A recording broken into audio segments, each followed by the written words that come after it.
This is the XNC Podcast, your Xbox newscast, featuring Colteastwood and Mag, hosting industry interviews and gaming talk live on YouTube every Monday night at 5 p.m. on the West Coast, 8 p.m. on the East Coast. For all of you listening around the world, XNC Podcast is available on demand on Spotify, Google, and Apple Podcasts. Welcome to the show. Join the chat, hit the like button, and let's get into this week's topics with the Xbox Newscast. Welcome. I'm Colteastwood, and we've got another special guest here, and I'm happy to be back on another Monday night with my partner in crime, my internet spouse, middle-aged game guy. How are you, bro? Yes. Oh, I'm doing fantastic, Cole. I'm doing fantastic. It's another great week that we have going on. A lot of news, a lot of great things to talk about, a lot of fun things to talk about, happy things to talk about. It's wonderful. And I got to tell you something, by the way. Just before we went live, I was doing a little cardio exercise. When I'm doing all that, I like to skim through the internet and YouTube and whatever else. And I got to tell you, I went through the comments of last week's show. And no, wonderful. Every single person was like just so positive and happy and like, great show, guys. That was wonderful. It was so fun. This and that, and whatever, blah, blah, blah. And it was nothing but positivity. And I'm like, you know what, man? That is so refreshing and so awesome from such a year full of turmoil that we've had, you know, as gamers and social media and all the nonsense. It was so wonderful to see nothing but love out there. And I'm like, yes, this is what it's all about, guys and gals. Have fun. Have a great time. A lot of positivity, less fighting. On that note, I know that you have Veterans Day in the United States. There is Remembrance Day here in Canada. It's the same thing as we honor the fallen that have gone in all the wars. And I just wanted to say that from Canada and, of course, in my brothers and sisters in the United States, every veteran out there that is alive or no longer with us, we salute you on this day. And we will never forget you, and you'll never be forgotten. So just a reminder to everybody out there, to all of those who gave up their lives for all of us. Anyways, let's get into the show. Thank you, Meg. I would also think a lot of that spills over to other countries who also served alongside our relatives and our close friends. And it's a good day to remember people. I have a lot of people close to my family. And another person who's kind of become a close family member is Kay Asante, who's our special guest, who has been in this community for a long time. And it was funny, you were saying before the show, Mag, that you saw a post of him about his anniversary. It's the same post. I thought, oh my gosh, it's time to get Kay Asante, the famous, the legendary Kay Asante, onto the show. How are you doing? Welcome. Oh, well, thank you for having me, man. This is awesome. I'm an avid viewer. I love watching the show, and I'm a big fan of the both of you guys. It was awesome getting to meet and hang out with you for some time in the June of I was about to say last year. It feels like a million years ago at this point, but yeah, a few months ago. Yeah. It's awesome to be here and be a member of your great community. Thank you for having me. Oh, you're welcome. What was the highlight of being at the Xbox Showcase, which seems like a year ago, but it was only this summer? Honestly, the highlight for me was getting to meet all you guys, man. Getting to meet you and that blue number and hanging out with Fonz and all his craziness and Boom. And yeah, it was awesome, man. It was just the camaraderie, the community of, the people who the best friends that you've had for a long time that you've met for the first time. It's a very weird world we live in when that is a fact, but you meet your brothers and sisters like that you've never met, and they're brothers and sisters that you as soon as you meet them, it's not a handshake, it's a hug because you know them. It was very, very cool. It was very cool. Absolutely. I mean, we could sit here and rattle off all the names. I don't see them in the chat here, but there's people that watch the show that we got to meet that like are in your guys' chats, in our show and other podcasts. And it's really cool because I like to say, when Mag and I do this show, if you're watching here, that maybe you feel like you're sitting down in the living room and you got two absolute nerds talking about gaming news. And we're grateful to have you here and join us with the nerd kingdom of gaming fans. Yeah, absolutely. Yeah. Absolutely. Yeah. So we've got a crazy show of reticulating news. I was telling the guys here before that the news is kind of like cycled. It's like leapfrogging itself. We talk about some of the same stuff, and then the next couple of days, more information comes out, more stuff's leaking. But a lot of what we're going to talk about today has to do with the new console, the new PS5 Pro, some more stuff with Indiana Jones, which actually started today. So before we get into that, I want to talk about what we're playing because I was almost late to the show don't get mad at me, but I'm really immersed in Death Stranding, and I started to dig it on PC, and then lots of stuff came up, and I'm like, I can't do this right now. I started over on Xbox, and it's really got its hooks in me as well as some of my close friends. So that's what I've been playing. I finished the Call of Duty campaign, Black Ops 6 campaign the other night, and I saw Mag playing it today. So Mag, what have you been up to? Yes. Well, I've been playing a lot. It's really funny, and I know some people in the chat have already asked me, like Noisy Mofo and a few other people, like, hey, Mag, how's the PS5 Pro? How's that PSSR and this and that? And I'm like, what the funny thing is? I haven't been able to get my fingers out of Call of Duty. So the irony is, and the only one who brought it up was Bradward Fight, obviously. And he brought it up, and he's like, I got the PS5 Pro, and all I've been doing for the last 4 days is playing on Xbox. So like I have this thing set up, and I've been downloading like a ton of games because I downloaded like 15, 20 games that I had on the old PlayStation 5. I hate to say old PlayStation 5, but from the PlayStation 5. The dusty old PlayStation 5 from back in the day. So I got this PS5 Pro sitting here, and I've been downloading basically nonstop. And then what I did is I basically just been playing Call of Duty with the community on the Xbox. So it's like, yeah, what do you think about that, ponies? Huh? Sorry, I just wanted to get, because they all call me that, right? So anyway, the irony is they're calling me, it's funny, when I go to social media and they're like, Meg's a pony. And I look down, I'm holding my Xbox controller. I'm like, oh, I guess, okay, whatever. But anyways, good times. However, today I'm 3/4 through. I finished the campaign on Black Ops 6, no problem. Now I'm 3/4 through on Veteran. Because I got to get that. Well, it's worth 100. It's worth 100 gamer score, man. It's a big achievement. So, speaking of which, I wanted to get into that real quick. Is that last week I talked about how I wanted to see the Xbox community get more involved in Call of Duty, and not just Call of Duty, but just in like the engagement in general on Game Pass, because then that sends a message, right? They read metrics, and you want to show that there's a strong base for them, so that you're not always going to be playing second and third fiddle to other consoles or other ecosystems. Show them that there's some strength in this community, that people would be like, you know what, let's pay it forward to these guys, right? So funny enough, Major Nelson started playing Black Ops 6, and what does he do? He posts the same thing that I talked about, saying, he's like, how come every achievement I'm unlocking, like even the first one, is like a rare achievement? He's like, is nobody playing this game, right? Are people on Xbox not playing this game? And then I found out why. So I'm community noting myself. I thought the same thing. I thought it was because Xbox gamers just weren't engaging, and I was getting kind of not happy about it. So, but here's the funny thing. Turns out it has everything to do with that completely asinine Call of Duty headquarters. See, Asante knows what I'm talking about. He's already nodding his head.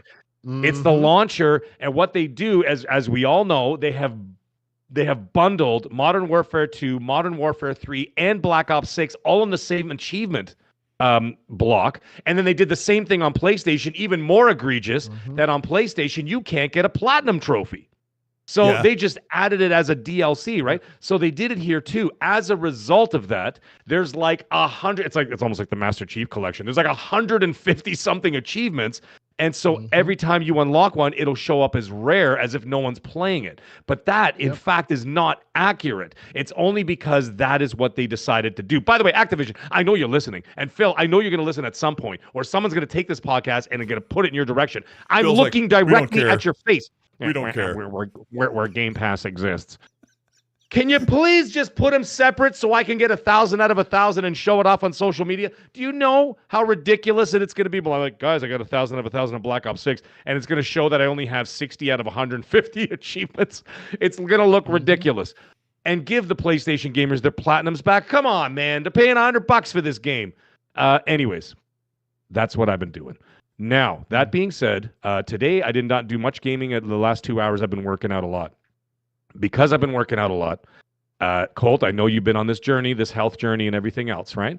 And super proud of you, super happy about what you've been doing. I'm happy and too. I got to tell you, why do we work out? We work out because we want to avoid... Why do we fall, Master Wayne? Right, so we can learn to get back up. Why do we work out? We work out to avoid the 4XL, right? The 4XL. But let me tell you something. When you're a gamer, the one thing you do not want to avoid... That's right, ladies and gentlemen. It's 4XP. That's right, 4XP energy drinks. coming to you live. They are the sponsors of this show here tonight, and they are the sponsors of this show going forward. And let me tell you something, ladies and gentlemen. 4XP Gaming. Go to the website, 4xpgaming.com. They have absolutely incredible energy drinks in there, incredible flavors. And if you go to the website, please do yourself a favor. Turn the sound on. And I'll tell you why. They've got, for all the flavors, they have characters that they have drawn. Amazing artwork. You actually click on a character, looks like some scary character from like Mortal Kombat. You click on it, and then you hear in voice. It's amazing. And you click on it, just like you were like selecting like a character in like Killer Instinct or Mortal Kombat. And all of a sudden you hear this voice go, Gravewalker. And you're like, wait a minute, that guy sounds awfully familiar. Why does he sound familiar? It's Jason Steitzer, ladies and gentlemen. They got Jason Steitzer. If you don't know who that is the voice of Halo multiplayer. You know, the guy who says double kill and all that other stuff? They got him to do the 4XP website. So when you go on there and you click on one of the flavors, you'll hear that man's voice right there. Now, that being said, a couple of other things. What do people worry about with these things as well? They worry about the caffeine intake. I got to tell you. I do too. The caffeine yes, I know. A lot of people do it, especially when you get old men like us and old women that listen to this show or whatever. The recommended caffeine intake is less than 400 milligrams a day. You could drink, no joke, 17 servings of 4XP, over 1.5 gallons of this before you even hit the caffeine limit. Okay, but each tub, and that's the other thing, the number one thing is the price. Okay, the price is the big one. Okay, you got almost 50 servings for nearly 5 gallons of drink mix. That's less than 70 cents a portion. Are you kidding me? I challenge you to go to Target, to Walmart, to the gas station, to the convenience store, wherever the heck you're going to go. You find an energy drink under $3.99 here in Canada, $5 for an energy drink. Okay. 70 cents. Are you absolutely out of your mind? All the ingredients, everything is made here. Well, not here, excuse me. Everything is made south of me in the United States of America. No artificial sweeteners. I know. Well, I mean, my dad is American, right? So it kind of helps out. But you see what I'm saying here, folks? What are we talking about? I mean, this is the drink of champions. When they win the Super Bowl, when the Buffalo Bills win the Super Bowl in this winter, when they hoist the cup, the Super Bowl, the trophy over the head, it's going to be filled with 4XP gaming drink. It's going to have Gravewalker because it's going to walk all over the graves of the NFC. And I got to tell you, it's the nectar of the gods. Zeus himself, his chalice is filled with 4XP, and yours should be too. You can't prove that, but maybe. I can prove it. I spoke to him. And let me tell you something. If he can have it in his chalice, you can have it in yours, ladies and gentlemen. Go to 4xpgaming.com and check it out. It's such a cool website. They're doing pre-orders right now. Give them the support, please, for all of us. And I'm sure Colt is going to talk a little bit more about it, and he's going to put the link in the chat so you can all go over there. I'm going to put it in here again. Yeah, they've got orders going out the 1st of December. So in just a month, these things are going to be going out, and Mag and I are going to get our hands on some of this. And yeah, we really appreciate our sponsor, 4XP, and talking to the people that are running this. It's really, really cool. So, and if you know me, like I used to sit here, Kay, and I would just drink Mountain Dew the entire show, like a 32 ounce, and just like diabetes in my veins back and forth. But yeah, check out, the caffeine thing's a big thing, and it looks like it's pretty reduced. So thank you, Mag. Very good job on letting everybody know about 4XP. It's also in the description. But I can't wait to get my hands on it for real. Seriously. Yeah, it's going to be awesome. Are you out of your mind? Yeah, it's going to be awesome. I was going to ask Kay about, Mag, what a great segue. I was going to ask Kay what he was playing this week. What's been your gaming vice lately? So I am one, and every time I say this, I have to give the man Pong Soul his due TM, his trademark. I am one that is known as a grazer, so I am always playing multiple things. There's multiple things in the hopper, depending on who I'm playing with the kids, playing with a bunch of folks.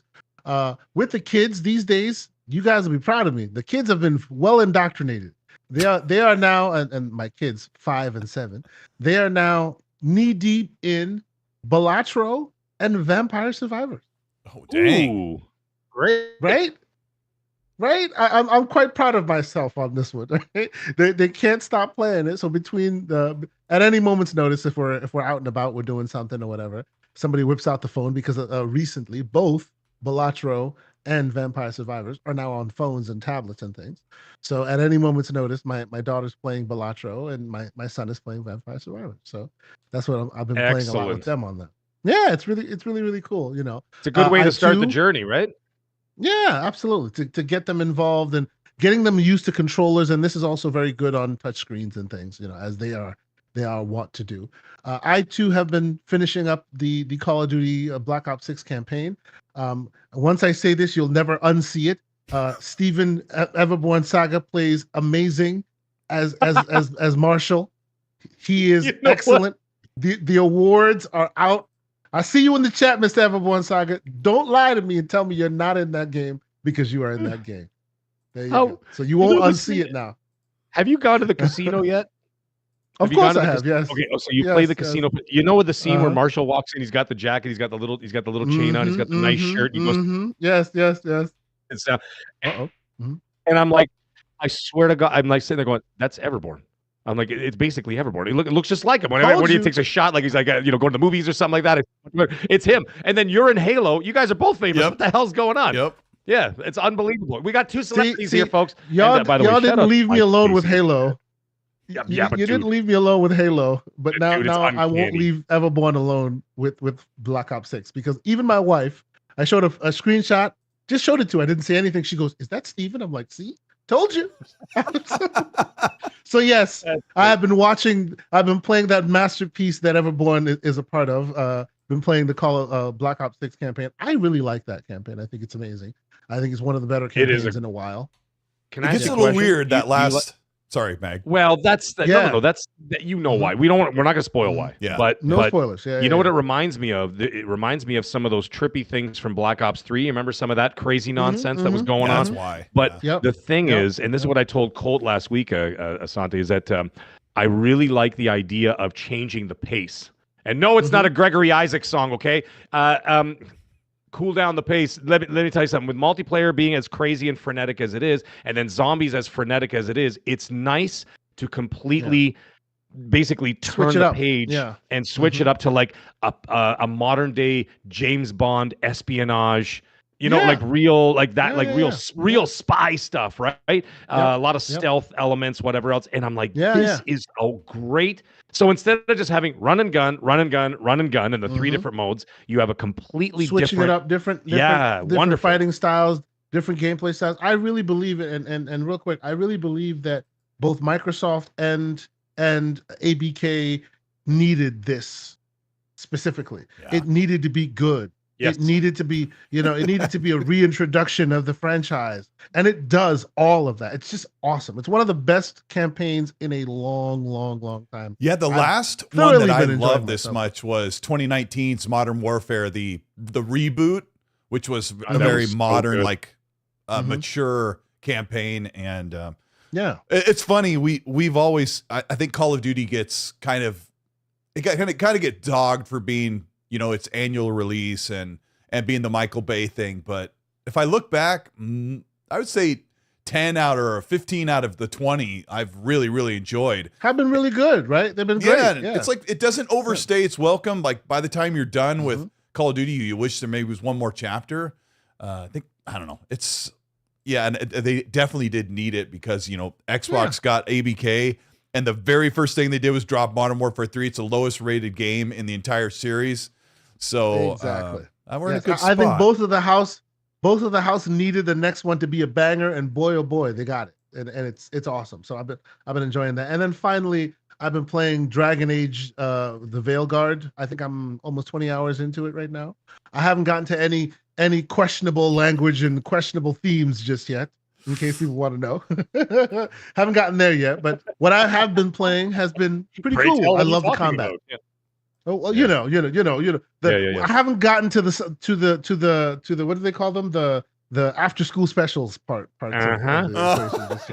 Yes. But what I have played has been really awesome from a combat perspective, and even the story and the graphics. It's top tier BioWare, I think. Yeah, I was funny. We'll talk about Veilguard later on the show, but I was looking at going through my screenshots. And I was like, oh man, this looks so good, except for the Disney face. But we'll talk about that. And shout out to Paris in the chat. It says, K. Asante and XNC, love to see it. Love to have Paris back on again. Last time I had him, spent a half an hour trying to get the mics to work. And I was... that sucks. You'd think I would be like, oh, it'll be okay. But I bit my fingers and my toenails off so quickly. I was so stressed. If you're here, welcome to the XNC Podcast. This is episode 174. Can't believe we've been allowed to do this show this long. But if you're, having the right time, hit the like button, and that helps out a ton. It's good to see everybody in the chat. Let's talk about gaming news. This is what we're all here for. And what started off early this morning was a deep dive for Indiana Jones and the Great Circle. And what I would say is probably arguably the coolest looking showcase of the game since my preview. So I got to see this exact footage. You saw it truncated today. I got to watch an hour plus of this footage about a month ago or so. I think Paris was also in this, if he's still here. Randolph Thor, some Jez Corden, a bunch of content creators and journalists got to sit and watch this on a live private stream. And I thought, okay, this looks more interesting. And I was really kind of bugged today when I watched this deep dive, guys, because I got to play two major sections of the game or locations, and I didn't get the full Indiana Jones treatment where you're inside some old ancient Incan tomb, like we got to see today with quicksand and turning things and using your whip to make old ancient things like turn on water and stuff like that. So I'm just a bit concerned. The reception's been kind of wishy-washy. And I'll start with Kay Asante on this because it wasn't a lot of big bombastic views, Kay, when this thing came out. Like the first 8 hours, there's like 25,000 views on Bethesda's channel. It went up 8 hours later on PlayStation's channel and got like 10,000 views in an hour. And Xbox's channel got, half of what Bethesda got. And I'm not sure how hungry people are. What are your impressions so far? Honestly, so my experience, and we are, I always say we're gray beards, so we are people of a certain age. So that IP has reverence for us and speaks to us some more than others. But I would care to say that if you are of a certain age, this IP has a pretty significant benchmark for you, right? So I've been excited to see what they pull off with it, right? I feel like this is an opportunity for some interesting comparisons, some juxtapositions, right? Well, Indiana Jones created Uncharted, which created Tomb Raider, or vice versa, and now it has a chance to live and maybe inform what it created, right? Like it'll be very interesting to see. I love Starbreeze. Like I've loved one of my favorite games of all time is Riddick, Butcher Bay. I mean, I think I play that game still consistently at least once a year. I have handheld devices. I make sure I'm always able to play that game because I feel like that game was very much ahead of its time. So, and obviously a lot of the people that made that game have their bones and their DNA in this game as well. So I'm looking forward to seeing how that translates. I full disclosure, I also had the wonderful opportunity to basically go behind closed doors during Gamescom 2024 to see a presentation and all that, which I think folks have seen since that time as well. Like I'm excited for this game to succeed, and by and large, so far, I think it will succeed. Even seeing what I saw here today, I feel like they're not showing it. It seems like they're not showing you all of the magic and all of the secrets. They're waiting for you to discover it when you play it yourself, right? So they tend to, in the marketing, they tend to show you the same kind of stuff, right? It's a bit same dangerous, kind of, I think. I know, yeah. It's a little bit on that edge, right? They keep showing you that 70s Batman whiz pow that he punches every time, right? They tend to show you more of that, right? But for those who I know who have had a chance to play the game, there are people who've gone hands on with the game, like whether it be behind closed doors or the public release stuff. It sounds like they have really successfully achieved the goal, which is really to like be that great Indiana Jones experience that maybe the movies have stepped away from. You know what I mean? Like to me, there are only 3 Indiana Jones movies. The others don't exist. And it seems like this game says, yup, there are only 3. And the 4th one is this game. right? It looks like they found that energy. I love the graphics. It looks like over time, as we watch the video, the progression of of what they're showing, that graphically it's gotten better looking, right? It had a bit of weird people face during some of the early footage, right? It looked great, but I could see, hey, they're still working on it. It looks like it's even better looking now. The way they emote and everything, it looks very, very convincing. I still love the voice work they're doing. It really seems to be like, if you are a person who remembers that Indiana Jones, how it's supposed to feel from a movie perspective, the people who made this game sat down long and hard and literally recreated that energy for this game. And because of that, for me, it's a success. I think it's great, right? But that also is why I think it was inevitable to go to PlayStation, because there aren't that many of us. Unfortunately. Relatively, right? There aren't that many of us that we're see dying breed this character. over here. Yeah, that see this character and go, yes, it's time, bring him back to his glory, right? These young whippersnappers with their Tomb Raiders and their Uncharted, they don't know where all this came from, but there are less and less of us preaching that gospel. So I suspect that's probably why this game went everywhere, because hopefully with it going everywhere, it'll cobble together as many of us as possible to make it successful. But it looks great. It looks like it's even the latest footage they showed to me looked absolutely fantastic. And to your point, I'm expecting to see more of the tomb raiding and that Indiana Jones-ness be probably more stuff that they might show towards the end, right? Like to show you why you really want to buy in. But it looks like for now they're saving a lot of that stuff. They're putting that close to the vest, which okay. Yeah, I understand that may concern some folks a little bit. You know what I mean? What do you think, Mag? Is that a dangerous game? Like, what are your impressions and the dangerous game of, we don't want to show you the really good stuff at the cost of is it going to sell to the masses? It's a fine line to walk, and you know what I mean. Like it's you got to be careful with that, because you don't want to give away too much, or you don't want to kind of dump the whole load in one shot, and all of a sudden you have nothing left to show when the game comes out. You want to leave a little bit to the imagination, and you want to give people a teaser. Essentially, that's what a teaser is. The fact that they're showing a deep dive, to me, says two things. One, Wayne Broadbent, I do smile, okay? He says, Mag, smile. I can't. This is a very serious podcast talking about very serious things, so there's no smiling. Anyways, all seriousness. Yeah, I know, eh? I know. What do you think? This is a horror movie? I can do a smile like this. What's the name of that thing is? What's the name of that clown from that newer horror series? What? Art the Clown? Yeah, that one. Art the Clown. That's my homie right there. Yeah. By the way, I watched half of Terrifier 3 today. Dear God, it is just so reprehensible, and it's just filled with depravity. Anyways, let's get back to Indy Jones. Mm-hmm. The reason why I feel that they're doing this deep dive is for two reasons. One, they're confident in their product. That's number one.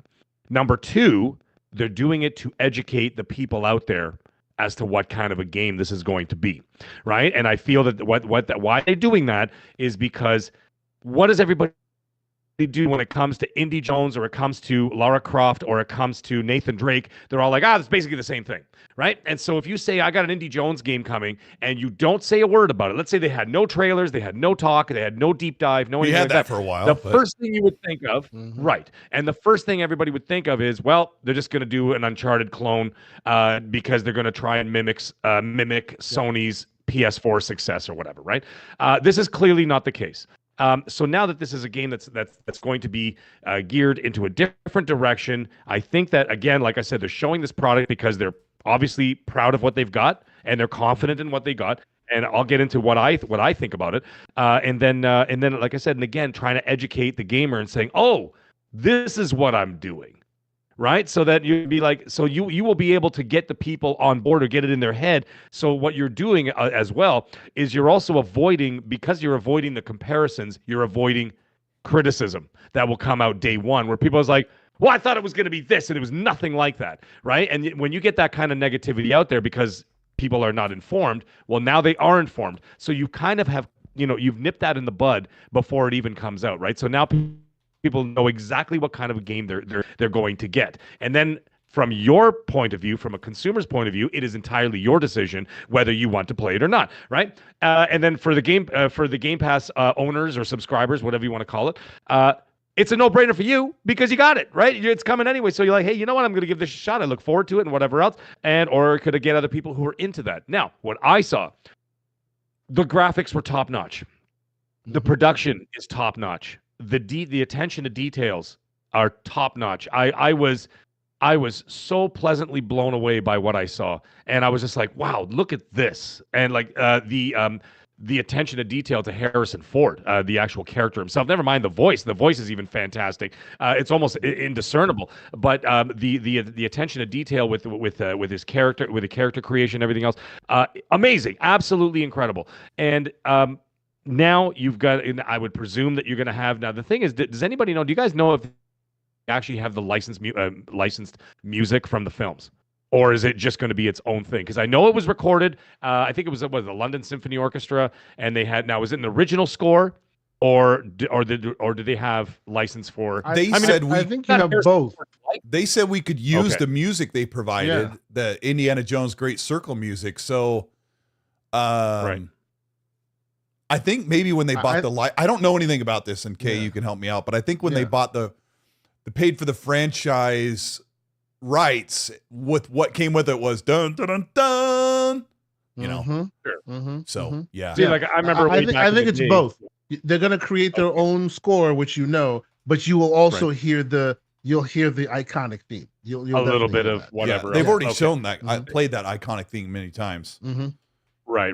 Okay, no, I was just curious. I wanted to see how that's going to go, because that's all part and parcel with it too. Because if you know anything about John Williams films, movies with John Williams music, is its own character, and that's something that John Williams has always said from day one when he started composing way back in the '60s, and he said, "I want my music to be a character in the film." And it's so true. If you go through the decades, I'm not going to get deep into this, but what is Jaws? Everybody goes, yeah, okay, it's a shark. But what do you remember? Dun, dun, dun, dun, dun, dun, dun, whatever. You know what I mean? Star Wars. The music is a character in the film. If you literally watch Star Wars with no music, you lose the entire soul of what those films were. And then on and on. And Indy Jones as well, right? They managed Uncharted to also had get the a great sound effects theme from too. Bedford. Uncharted had like a rivaling theme that was really iconic. Really good. I love that. The music. Agreed. From Uncharted is fantastic. Now, so Mag, do you think they're going to? Yes. You think Asante is right about there? I'm gonna switch between calling him Asante and K. I'm just gonna call you K. I'm gonna call you whatever I want. K-Man. K-Man. You think K-Man is they're hiding the best for people to actually get their hands on? Like, is that what they're doing? Because I've told people I'm a little bit concerned. Like the pacing might be slower. I know there's gonna be big moments in there, but how often are the big moments? It's my worry. I wouldn't worry about it so much. Again, you're not going to be playing this game waiting for the next big set piece. I don't think. I think that what you're going to be doing is you're trying to progress and you're trying to solve a mystery. And I think that when you understand the pacing of what this game is actually going to be, like Asante said, Escape from Butcher Bay. Escape from Butcher Bay is not like the Chronicles of Riddick. It's Riddick, but it's not the big bombastic, like jumping off the roof, throwing his crazy things and whatever, and those knives and all that other stuff and whatever. Like you're doing some of that in the game, but the majority of the game is like a little bit more low key and a little bit more of the stealth mechanics and everything. Stealth mechanics, exploration, and story, which were very important. Now, what I'm seeing here is almost exactly the same thing. You've got the stealth mechanics, huge fan. That's my thing. Exploration, huge fan. As a completionist, that's what I do.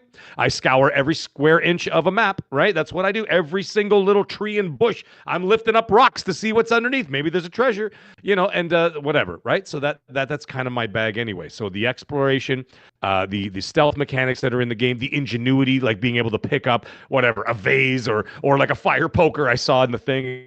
He's like, hey, and the guy turns around, he smacks him with the fire poker, things like that, right? That's the kind of stuff I'm interested in. What I have a feeling is going to end each area. This is my guess. I might be completely wrong.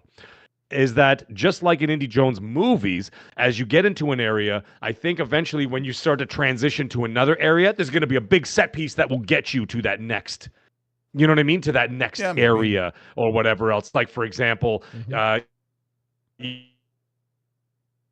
know, if you take a Temple of Doom, like, we're getting out of here, all of us. And then, you know, and then he goes in there, he's fist fighting the guys underneath and whatever. And then they have the minecart scene. That's the big set piece, right? From there, that set piece takes them outside, takes them to what? The next set piece, which is the bridge. We all know the bridge scene, right? Prepare to meet Kali in hell, right? And then you guys cutting the face. And so, like, you're doing all that stuff, and you, like I said, maybe those set pieces will take you to the next area, and it'd be like, okay, you know what, we're in Cairo. Well, then there's going to be some kind of a big sort of escape scene out of Cairo that'll, whew, that was a close call, Indy, and then all of a sudden you're in Monaco or whatever the hell you're going to be. And you know, so I think that those will be transitional things. It's not going to be the focus. Okay. And I think the focus is going to be a great story. That's the key, is going to keep everybody involved, is a great story. If the story doesn't hit, you're going to have a problem. But I don't think it's going to be a problem. I don't think that's going to be a problem with the story. Yeah, I mean, I do want to make sure that you guys understand my concern about pacing or expecting the game to be jam-packed full of action at all times, because I think that Machine Games really wanted us to know that you're Indiana Jones, you're using your brain, you're using your fists, and then you're using your whip. So I guess, and I think I said this last week, when I had an hour and a half to play it, sometimes you're like, I don't want to do the slow, immersive stuff. I want to get into the best of the stuff before I'm ushered out of the building, right? So, but then I realized I was enjoying, like, there was moments when I was picking up stuff and reading it, and I'm like, well, this isn't what you want to be doing when you flew, you know, 2 states away to play it. But then I'm like, I enjoy this stuff, and I'm sort of feeling like I should be pushing myself faster to get to the most exciting part as possible. But then I also, in the moment while I was sitting in that room, I was thinking, when I'm at home playing this, all this is going to be as enjoyable as it is in the moment. So, and people are like, Colt's feeling nervous, but yeah, for sure. I mean, real quick, Colt. Yeah. To your point, it is a very interesting place you find yourself, because it is not in a vacuum, right? Uncharted and many Uncharted exist, and Tomb Raider and the remakes also exist, and they've offered really great bombastic set pieces. Like, people, whether Machine Games wants to acknowledge it or not, people have expectations of what this should be, and the comparisons will just kind of inevitably flow. And me saying Escape from Butcher Bay is apt, because there's been a lot of comparisons by those who've played it and who have that reference point to say this is a lot more like Butcher Bay than it is, say, Uncharted, right? So, like, it is a dangerous line they are walking, where people expect bombast, people expect all that, right? But this game seems to be very cerebral, because that was Butcher Bay, right? Oh, you need to get past this guy. He's stronger than you. So you got to find some way in the prison to go and find this item that he needs in order for him to agree to leave. They're doing puzzles and things like that. Like, they're doing RPG elements in places where you wouldn't expect RPG elements. This is at least in the Butcher Bay example. I think the comparisons, hopefully, this game, from a graphics and gameplay quality perspective, is so good that when those comparisons do inevitably come out, it's allowed to stand on its own, because there is a very dangerous place where we are, where they're trying to do their own thing, and everybody will just say it's a bad Uncharted comparison. You know what I mean? Where the Uncharted or the Tomb Raiders are the established narratives, and because this is different from that, they are not, it is considered not as good as, you know what I mean? Yeah. I hope that it's not where we end, but it is a very dangerous place right now. Yes, that's true. And I am with people, like, when they say, oh, I wish this was third person. And yeah, I think the same thing too. But what Kay's saying is big part of the truth that has to do with Machine Games making this title. I was talking to someone earlier today about what if Bethesda made Indiana Jones, like the Bethesda studio team, Softworks, and they wanted to make it like let's just take the Skyrim model and make it into an Indiana Jones game. Would that work? Yeah, maybe. It would be really good. But I suspect that it was time. Todd talked about how he tried to get the Indiana Jones IP like 8 or 12 years ago. He couldn't get it, so he revisited it now while they're working on Starfield. And I'm sure he talked to teams like, we're ready. We can get the license now with Disney now owning LucasArts. And he's like, the Starfield team's like, we can't do it. We're trying to get Elder Scrolls 6 off the ground after we finish Starfield. And so he's like, well, who else is going to do it? We'll give it to Machine Games. And he's like, they're perfect with Nazis, right? He said that. So that might have been the better choice, actually, in the end. Yeah. Sorry, I go think ahead. so too. Yeah, because I think that Machine Games, their storytelling is great. It is really good. It's really, really good. And I love New Order, Old Blood, and New Colossus. Those are the major Machine Games for me. Games. What I was trying to get around to, and I kept skirting around it, was that the first person thing, people were like, oh, why are they doing it first person? It's like, I love the modern Tomb Raider games. I know people love the classic Tomb Raider games. I love all of the Uncharted games. But if we got yet another copycat, this needs to be said. What are you going to do with yet another 17th or 18th Tomb Raider Uncharted style game if that's what Indiana Jones was? And I know that it's easy to say, oh, but that's what I really like and that's what I'm going to get. And when Kay says they would just compare it to those, it would really be a disservice to the game if it wasn't unique and in its own thing. And I think hopefully that works out for Machine Games Bethesda. Hopefully Indiana Jones, first person, more cerebral, immersive, really playing as Indy and not shooting every single person you come across. Yep. I hope that works out for them. If it doesn't, I will be right here saying, hey, I guess we said both, because I have been, if they would have made a third person game where you're running in third person and mantling and picking up every gun you can find and whipping people and whipping them like 8 at a time and throwing them off a cliff, I would have loved that. I hope I love this. That's what I want to say. Now, here's the thing. I played, and I've said this on this very show several times, that one of my favorite games in the 90s I played on PC way back in the day was Indiana Jones and the Infernal Machine. If anybody remembers that game. And this was during the height of Tomb Raider, Resident Evil, like the original runs of Tomb Raider and Resident Evil, whatever. And then this game came out. And it was not those games. It had elements of Tomb Raider, like with a little bit of traversal here and there, but the majority of the game was solving puzzles, getting over gaps with your whip, and and maybe the occasional shootout with somebody, right? But it was not that game. So if you would go back, even if someone went back and watched the videos of like Indiana Jones and the Infernal Machine, you check that out. It's basically what we're getting now. So it seems to be like some sort of like you know what I mean? Like it's like a cousin to that game, right? And but obviously a much more modern, better looking, all around everything, better performing game than what came out 30 years ago. But it was basically that, and I adored that game. I played it to death. I played it for dozens and dozens and dozens of hours, and I love the exploration. I love being able to go around and check things out. Now the thing is, again, the number one thing that's going to carry this game through, because this game is not going to be for everybody. I'm not going to lie. Okay. It's not going to be for everybody. Some people are going to turn it on after about half an hour. They're going to be like, you know what? Not for me. It's not what not what they're expecting.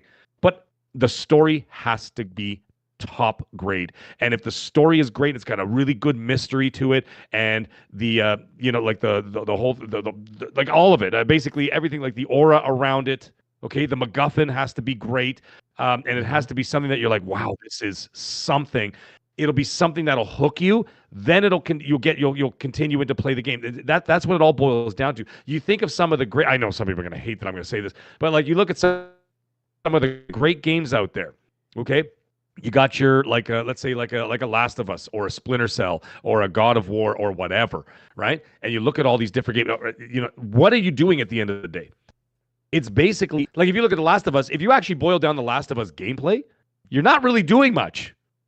You're just walking from A to B and occasionally taking people out or avoid a couple of those clickers. But the story is what grabs people, right? The story between Ellie and Joel and the people they meet along the way and the heartache and the heartbreak and the thing and the sacrifices other characters make and blah, blah, blah, blah, blah, blah, right? The story is what grabs people, and that's what'll keep you coming back for it. If Indy Jones hits like a Last Crusade or a Raiders of the Lost Ark, or in some ways, I know people, some people don't like Temple of Doom. I thought Temple of Doom was a very underrated film because I think people missed the point. The point was it was supposed to be made like a schlocky 1930s B movie, right? And that was the entire point of the film, and that's why it came off. That's why it started off with a musical number, and it had supernatural elements like beating hearts out of the chest and all that stuff. That was all 1930s pulp, right? And anyways, the point is that great stories will carry it forward. If Indy Jones has a fantastic story that you can't wait to find out what happens next, you will happily traverse through set pieces. You're getting from A to B. Did Splinter Cell have massive set pieces? No. But what did Splinter Cell have? Incredible game mechanics and one hell of a good story that kept you going. And of course, Michael Ironside. But you know what I mean? And it had it moving forward. And that's what grabs people. So you have to have that. And that's what I feel is going to be the most important thing here. Because we saw today what the game is. Now you got to deliver on the entertainment value of that. So that's the key. Okay. Well, and I'm excited. Yeah. I mean, I'm excited too. I really think I'm going to enjoy it. I just, it's the whole, is it going to take people by storm? I don't know. We'll see. Yeah. May every once in a while you bought for a couple seconds, but I wouldn't go freaking out. That's so strange because, someone else mentioned that, and I'm like, everything here is like full top-notch everything. Yeah, I know. I had the same problem. Full bars, full everything. It's probably YouTube or whatever, or Discord. Yeah, I'm looking at it. I'm blazing over here with fiber optics. So yeah. I have no idea what the hell that's all about. It's fine. You're still here, able to hear what you're saying. Shout out to Captain Chats who messaged me before the show and became a channel member. Welcome to the channel. You get early access for videos, which a little birdie told me that I've got a new video coming out tomorrow morning. So. No, it's not about South of Midnight, but we got Logic56. Thank you so much for the $10 super. Says, hey, Mag, I know this isn't the right place, but I want to get a hold of you about a training app for restaurants. If it's okay, we can talk it over Xbox sometime. If you're free, thanks, man. Game on, you guys. That's from Logic56. I don't know. You can give him all the expert advice. Training app for restaurants. Hold on. Mag, you still? He's definitely... Oh, he's a bit frozen. Or gone. That's okay. Yeah. He will be back, I'm sure. He was only botting for just a couple seconds. I was on Fonz's show the other night, and my camera was running like 5 frames per second the whole time, no matter what I did. Hey, Detective Seeds, what's going on, bro? It's good to see you.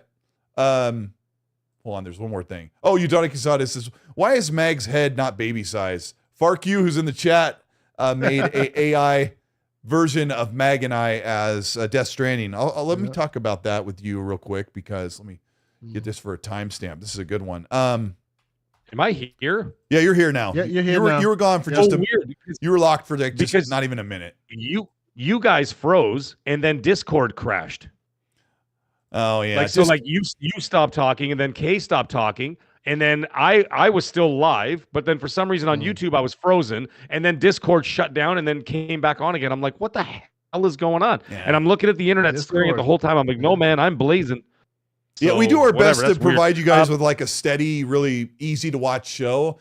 And a lot of podcasts you probably watch, they use different stuff behind the scenes. And I guarantee you just about everybody is at the mercy of these ridiculously unreliable programs. But we appreciate you being here. Hit the like button. Meg, who was it? You were probably talking. Answer the Logic 56 said, yeah, he wants help with training app for a restaurant. Go ahead. Like I was saying, boy, the chat is hilarious, man. My two says like YouTube has canceled Mag. Sub-Zero got Mag. That's another one. Oh man. Malik, yes, I am a chef, my friend. 30 years. Anyways, what I was going to say is that, yes, hit me up, DM me on either Twitter, X, whatever you want to call it, on Xbox, whatever. And absolutely, my DMs are always open. Except for Astro Cyborg. I don't unfollow him. I just have him muted. Which I happily told him the other day. I'm like, no, dude, I have you muted, but I didn't block you. So, anyways, all joking aside, yeah, hit me up anytime. If anybody has any questions or anything, my DMs are always open, and I always get around to all of them eventually. So yeah, hit me up anytime. So are mine. Mine are open as well. And lately, the only one that hits me up is like, "Do you need some graphics for your channel?" I'm like, "No, I do them myself." Want to see a picture of my feet? I get nudes. Yes, send me a picture of your feet. Okay, Sante, let's talk about Death Stranding because people are upset that I'm playing it on Xbox. 2 years ago, I played it on PC Game Pass when it came to Game Pass. I could have played it on PS4, but the harsh truth is that there's many layers to this. I was on a podcast for many years that bashed the heck out of Death Stranding before it came out and after, and I would continually tell them, don't bash this game. It's going to be well loved. It's going to be super popular. It's going to score and rate really well.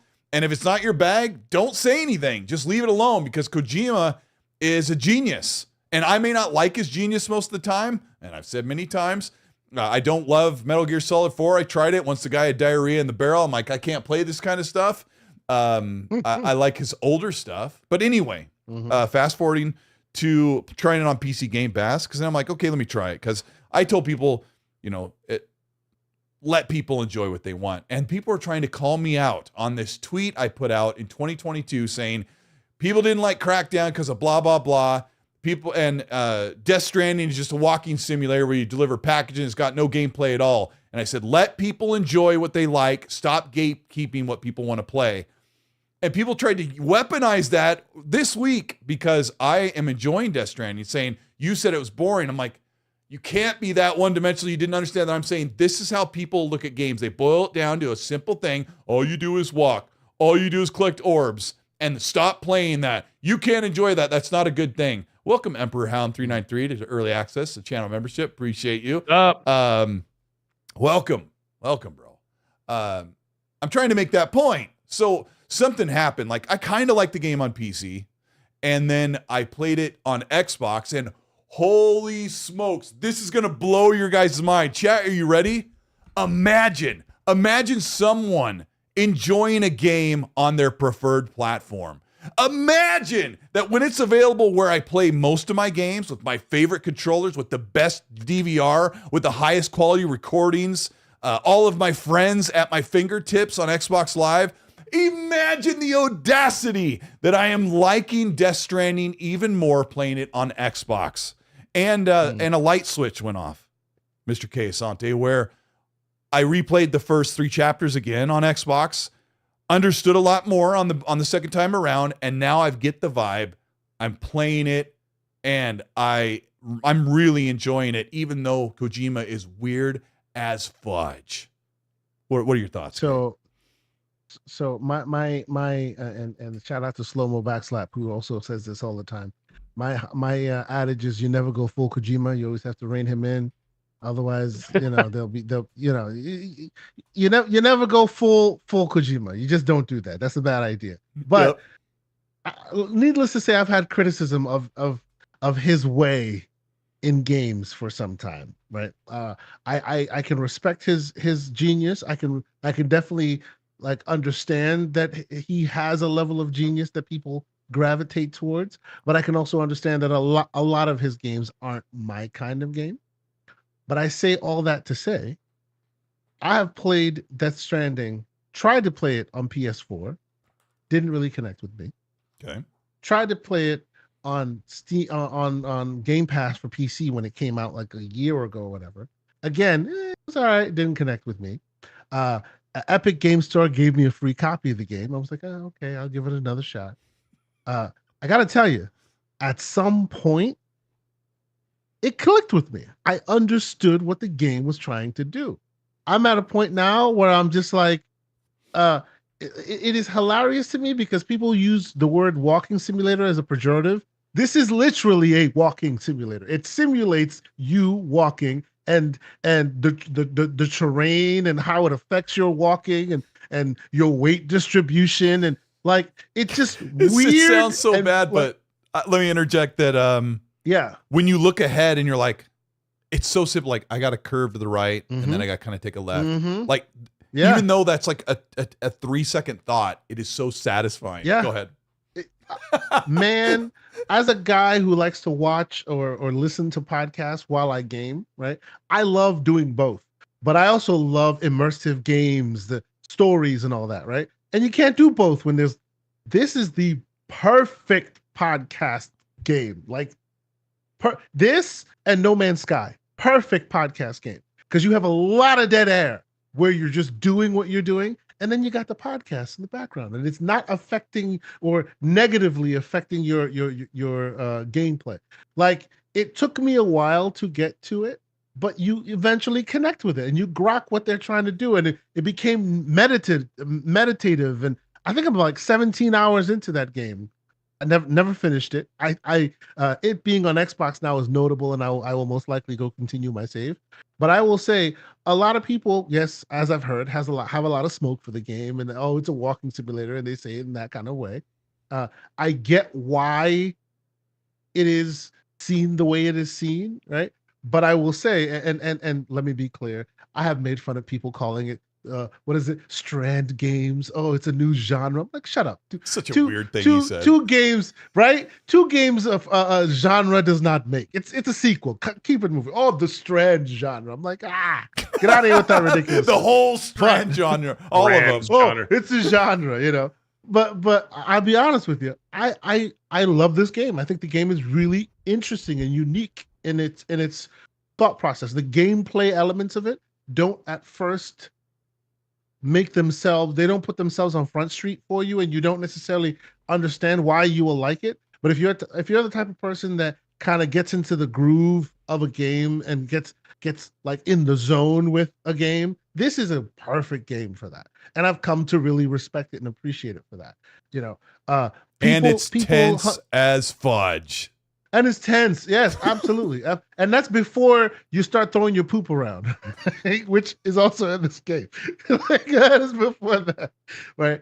The people coming after you, I mean, it makes sense, right? It makes sense. It was a PlayStation game, and now it's an Xbox. It's available on Xbox. You know, people.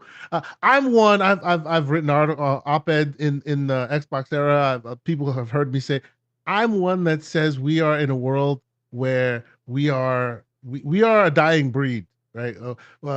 We love our games to be on our platforms, and if it's not on our platforms, then it's the other guys, and we don't like it. Like, we are horseshoe makers, and the Jetsons just entered the upper atmosphere. Like, oh my gosh, we are we're done. Like, we just are, and every time we realize that they're not speaking to us anymore, what does it do? It reminds us of our own mortality. So it's easy for people to go, oh, that game is a PlayStation game, so it's trash. It's a decent game if you give it a chance. It is. Yeah, I got some of that today. Somebody said, "Oh, Indiana Jones is probably going to be trash because it's from Xbox," and I'm like, "Here's a graphic that shows you 81, 82%." Mag, you've probably played this game back when it was brand new. Were you a fan? No. Well, see, the thing is, as a professional Strand genre player, I've been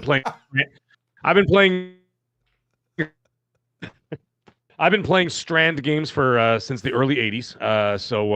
Anyways, no, I did not play it. It was one of those ones that I kept watching and I kept looking at it, and I'm like, I kind of want to. And then Randall Thor was talking about it on Xbox 2 way back when.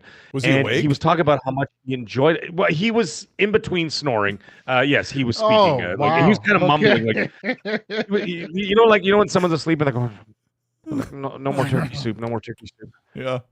No more chicken strips. No more turkey soup. No, thank you. It's like, yeah. It's like, the toast is too toasty. No, Mom, I don't want that. You know, whatever. Yeah. So Rand, that's how he does the podcast, right? So he was talking about Death Stranding.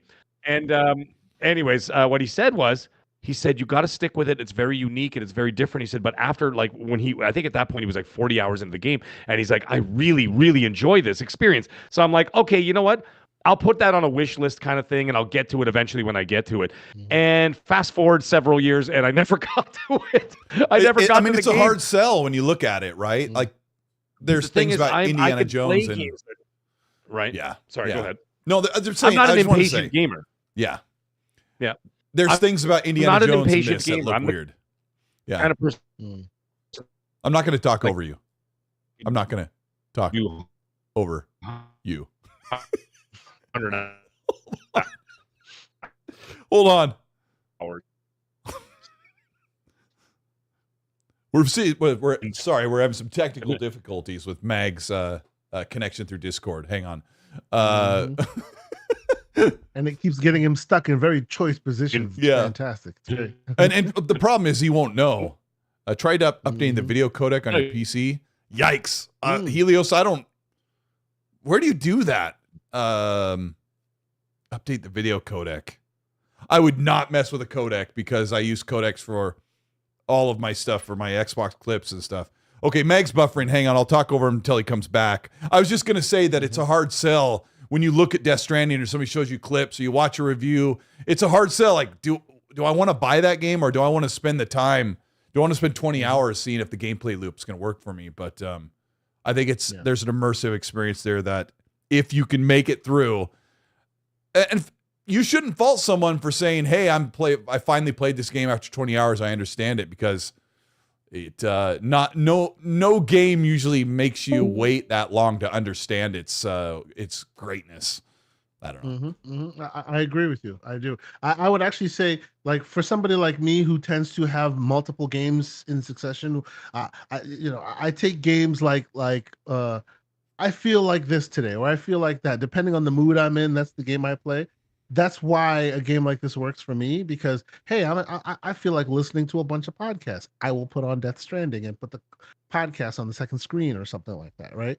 If you are one who has to immerse yourself knee deep in that game and completely like get every completionist run, get everything and finish it before you move on to the next one, I think it could get grating on you after 100 hours of delivering packages. I can see it getting grating if all you do is eat, sleep, and drink the game to its completion. But if you kind of, jump in and out from time to time in between other games, it's a great game, I think. Yeah. It's kind of a hard thing to sell to people. But anyway, I know that most people probably listening right now are like, I don't really care about Death Stranding, and we don't want to sell it to you, but if you ever got the time to what I do is I made this set list of ethereal sci-fi music on Spotify, and also my friend Red Wolf from Red Wolf Renegade Podcast, he made one for Starfield, and I've kind of bounced between those two, and I kind of play the music at half volume behind the game, but the game has really great music on its own, so I have to kind of turn it off and on. This is an interesting switch of the tracks to talk about, and I think I can do this fairly respectfully, but a friend of mine, I would consider him not an enemy, he's a friend of mine, a content creator, Dreamcast Guy, did his review of the PS5 Pro, and okay, he's like, oh gosh, what are we doing now? He got called out because I think Mag's probably restarting his PC. We'll get back to him in just a second.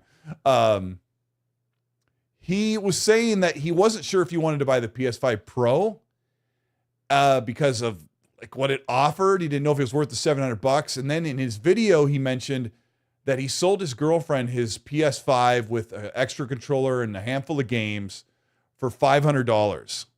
And then he took the extra $200 he had in his bank account and bought himself a PS5 Pro. And people were clowning him big time. Like, why would you sell your girlfriend? I think he's back here. Why would you sell your girlfriend there we go. Thanks, Mike. Sorry. You're only gone for a minute. We're talking about Dreamcast Guy selling his girlfriend his base PS5 for $500 instead of just saying, I don't know, maybe I'm jumping ahead a little bit, but why not just let her borrow it? Meg, did you see this happen? I just did a show with him on Thursday. People went insane. What did they say? People were like, what are you doing a show? And I was like, he was a guest on the panel. What the hell do you want me to do? What's wrong with everybody? He did talk about it very briefly. Yes, that he sold his PS5 to his girlfriend, and then he got a PS5 what was his Pro. What was his defense? I like the guy. No. That didn't come up. Oh, okay. I know people are mean to him. No. it didn't come up as a conversation. It wasn't. By the way, it is Discord. By the way, it's not my internet. Yeah, so I know, I it's double not checked you. everything when I went through.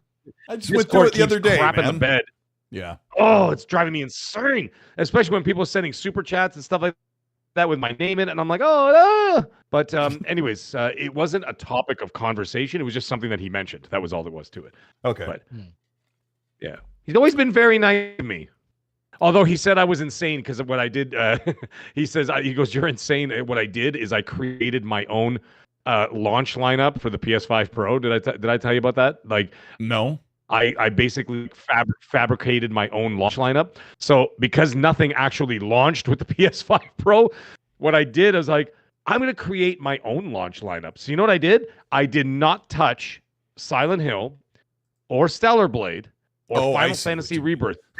I didn't buy any of those games, and I just let them sit there. And what I did is I bought the 3 games on the day that it came out. So I kind of like fabricated my own launch lineup. And I go, ooh, I got my own launch lineup of 3 brand new games, which of course they're not. But that's what I did. And I bought Dragon's Dogma 2 because I was 50% off, and my wife really wanted it. So I'm like, we game share, right? So I let her have that one. And then now Xbox, it's I'm the and sole player of enhanced Xbox and all that stuff. Yeah. Yeah. That's the issue with the PS5 Pro, and we're going to talk about that. And the Xbox here, I'm the only one with the Xbox left. So okay, there. Are we?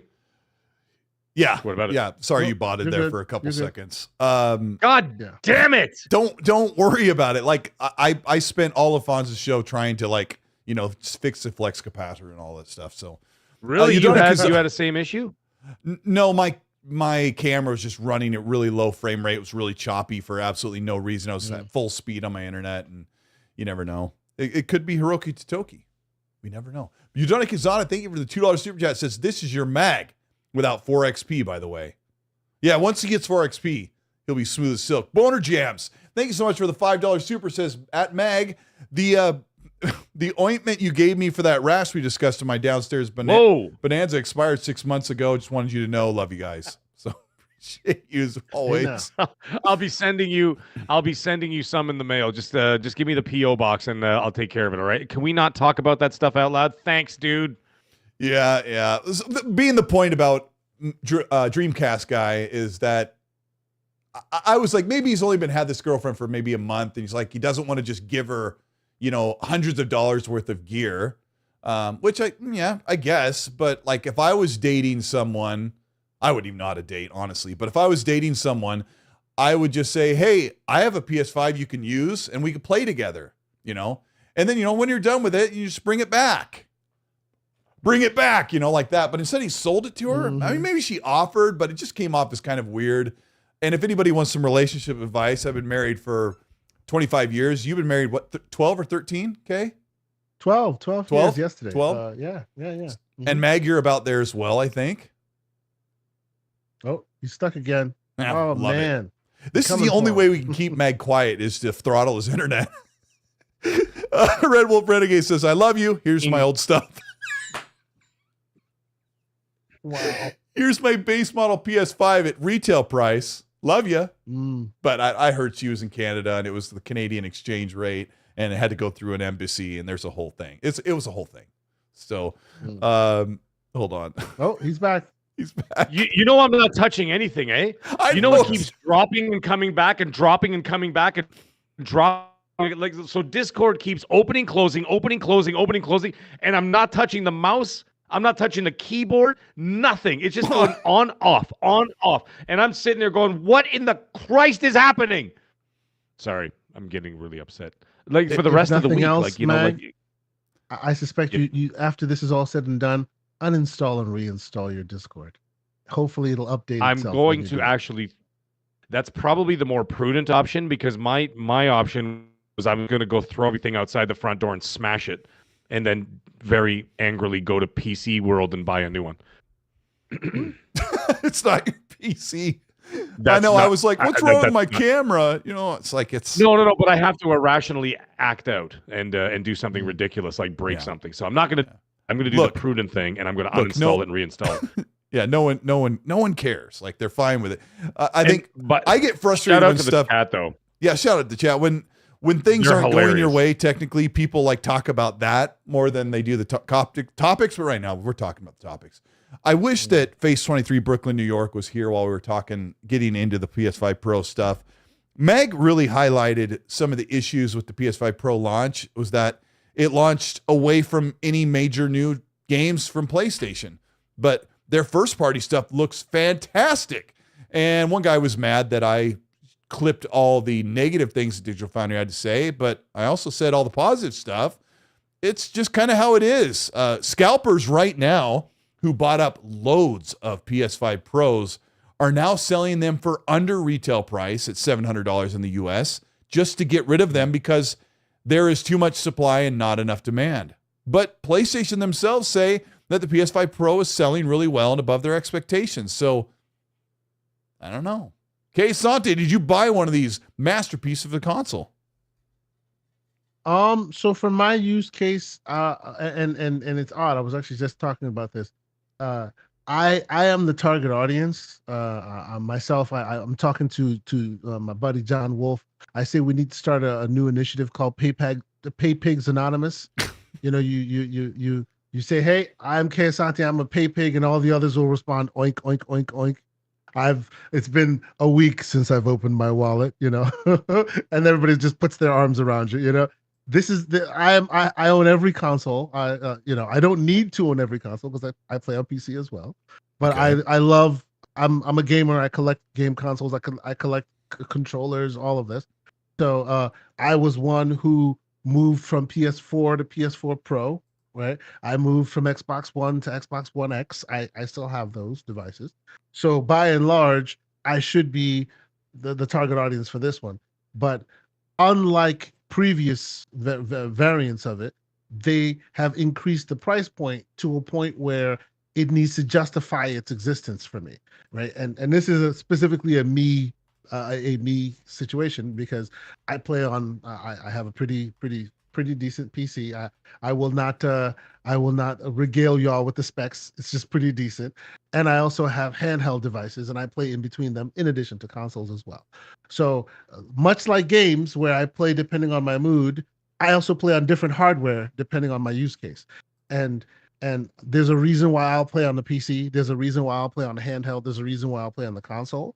And with all of that said, so far, the PS5 Pro has not provided a justification why it needs to be part of my collection. If I am unsatisfied with my PC quality, with my game console quality, the next tier I would go is my PC, right? I would not go to, right? So, and this is specifically uniquely for me, right? I will say the parts of it that excites me about this console joining the fray, the console has some really interesting new technology, right? I don't like how it was marketed. They marketed, oh, you can sell, you don't have to decide between frame rate and fidelity anymore, right? This threads the needle and you don't have to do that. That to me was snake oil because you didn't really increase the CPU any, which is where the performance increases would be coming from. So you're kind of just you're relying on those that don't know where that comes from, and you didn't increase what would have actually done that. But I understand why you wouldn't increase it, because if you did that, now all of a sudden you're alienating your PS5 base, and the same code base, forgive me a little bit of tech talk, same code base goes from the mid-gen as the original. So any mid-gen console is basically is held back by the base console, right? So in this instance, the PS5 Pro is being held back by the PS5, right? So even though they have a lot of resources in the tank, they can never use it to its fullest capability, because in doing so would stop the base PS5 from enjoying the same content. And you don't want to do that. That's where the bulk of your market share is, the bulk of your base is, right? But the cool aspects of that is, like, of all of the devices out there right now, and of course we're talking AI and all of this, right? Everybody's got machine learning in the tank. They have some AI capabilities. This device, PS5 Pro, has the most capable AI components of any device that's in the retail currently. The new phones that are out there, the new laptops the Microsoft has released with Windows, all of them have various tops. That's the nomenclature, the the barometer for marking its capabilities. And the PS5 Pro's level of tops is higher than almost any other device out there. Right today, all they're using it for is upscaling. They're using it for the pisser. I'm sorry, I have to call it that way. Forgive me every time I must call it the pisser because that's what it's called. Forgive me. But needless to say, what excites me in that is today they're just using it for upscaling. I expect that a year from now, that same device should also do frame generation, should also do other AI-driven tasks that currently aren't capable for it to do now. It is a dip into the future that really excites me, and that will make a big difference in the long run of gaming, right? But today, my wallet is still like in my pocket and I have not taken it out because what you guys are offering me is seemingly not worth my value. It's not valuable to me today, right? If it was a replacement, as historically it has been, hey, the base PS5 was $500. Now the base PS5 is now $350, and the PS5 Pro is now $500. That would have changed the equation.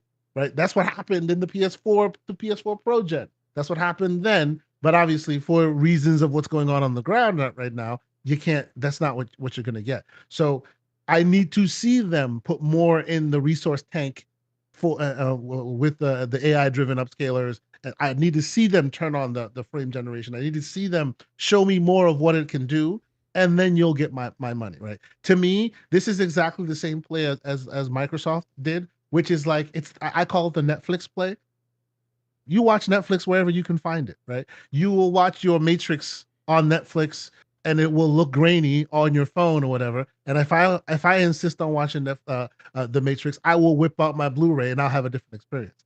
But you'll still be able to watch it wherever you are, right? So this is for those people who maybe aren't a PC owner like I am, and they want higher quality, but they can't dip into the PC waters. This might work perfectly for them, and I think that's a good look. I would say in the short term, in the here and now, as a tech guy, I'd advocate for you to maybe wait for a deal, maybe wait for them to do a few updates so that it puts more in the tank. But even today, in day one, there are many people who've come out and said, "Hey, I see a huge difference," which that's awesome. For me, I still need to see more. Yeah, and Kay, you and I have only seen the comparisons on other people's screens, right? Basically, watching the Digital Foundry breakdowns, the zoom ins, the slowdowns. But the person who has got hands on and eyes on is Mag. Mag, you've got the PS5 Pro. Yeah, it was a day late. I do. You play a ton of games on there, and I've told people if you play a lot of games on that platform, a Pro is, if you want to buy it, you should get it. So what's your take on it? Yes. Let's hope that I can actually get a sentence out without this goddamn Discord crashing out. Go for it. I mean, the first hour was fine. All of a sudden, it crapped the bed for like 50 minutes. Yeah, anyway, no, it's probably just a hiccup. PS5 Pro. All right, PS5 Pro. So far, like I said, the hilarity is that I've been playing a lot on Xbox with the community, playing Call of Duty. So I haven't had a ton of time, but what I did do is I downloaded a bunch of games on there, and I started going through one by one, playing about, like, let's say half hour, 40 minutes of each one, just to get a feel, like get past the cutscenes, get right into like the first level and give them a shot. The ones I tried so far, the Resident Evil series, Resident Evil 4 is a knockout. I mean, it is a knockout. When you look, you're just like, holy crap. And I told you about that. I bought the new gaming monitor, right? So I ditched the TV, and now I'm gaming on a monitor, and I'm just like, what is happening here? Like, you instantaneously can tell. Then you could crank it up. I know it takes down the fidelity a little bit, but you can crank up the frames to 120 FPS, and it's just like, holy. So I tried out Resident Evil 4, Resident Evil 2, which is not officially a PS5 Pro enhanced game, but it does look incredible. There is a difference between what I was playing on the TV on the PS5 and the Pro for that. Resident Evil Village, turn that on too, put that up to a 120 FPS. That was something else. Now, Kiyosaki said something very interesting where he talked about, if you're going to go the PC route, whatever, you get the better performance and everything else. Of course, depending on how many dollars you got. But I'm not interested in PC gaming. It's just not my thing. 90 but not now. And I'm just not interested anymore. I just want to play a console, whatever. And so for me, this is what I would consider the PC version of a console. So that is why I have it for that. I have it for that reason. So if I want to, play something like in top-notch quality that a console can provide, then this is why I got it. What else did I check out? I bought those 3 games. I haven't turned them on yet. Like what I told you about. Unfortunately, I couldn't tell you much about that. But those Resident Evil ones were stunning. Hogwarts Legacy was another one with the ray tracing on and the 4K and the this and the that and the performance mode all kind of bundled in there. That is something to behold as well, because that game was stunning to begin with. I mean, I played it on the Xbox Series X. I've played it on the PS5, and now I'm playing it on the PS5 Pro. And I'm just like, okay, you can tell. And again, another thing, Dreamcast Guy, speaking of him, I know that you guys talked about him a little bit before, his review, and of course I talked to him last Thursday. In his review, he was like, if you're sitting on a couch watching a TV, you're sitting at a desk, or you're at a monitor, or you're sitting close to a TV and you got an OLED or whatever else, you will definitely notice the difference. And I mean, like I said, I've got this monitor right in front of me now, and so I could tell the difference. I also fired up Avatar, Frontiers of Pandora. Stunning. What a stunning game. You got to say, Ubisoft, for all their whatevers and all their extracurricular nonsense that they love to get into, those guys, they make some pretty beautiful games.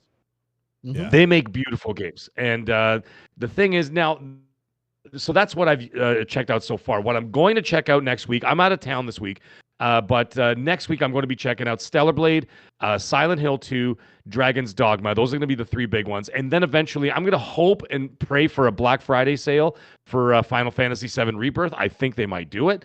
And then I'll pick that up as well. So, but those 3, by next XNC, I'll have a report as to what they look like, or my experience with it. Now, the other thing is, I know some, a lot of people time, bro. That's you played it back in I played it March, at 30. and you said it was a great game. It's great. Yeah, and you said it was a great game though. But now they've ironed it out. And then they did the enhancements.